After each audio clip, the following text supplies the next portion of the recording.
Il faut intenter à l'État un procès éthique en illégitimité. Le corps politique institutionnalisé en notre grand 1 pouvant mener à la tyrannie d'une prétendue majorité au détriment de multiples minorités discriminées et même invisibilisées pour leur classe, race, sexe,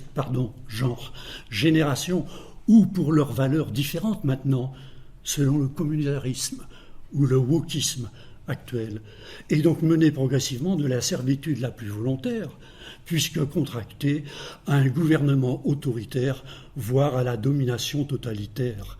en une référence idéologique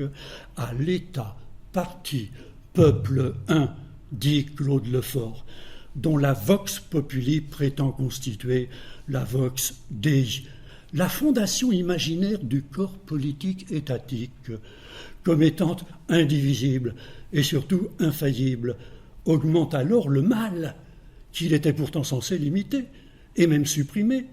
en portant atteinte aux droits individuels des hommes, en référence à la suprématie des devoirs collectifs des citoyens, comme dans les violences policières d'un État que l'on peut juger patriarcal et donc sexiste, voire féminicide, et nationaliste, et donc xénophobe et raciste. Et cela de façon systémique, structurelle et non pas conjoncturelle. Ne faut-il pas alors travailler partout et toujours à la résistance, à la désobéissance, à l'emprise ou l'empire du corps politique étatique, et même à la liquidation du corps politique un et unique, jusque dans ces symboles imaginaires? Ne faut-il pas bouder, voire siffler l'hymne, brûler le drapeau,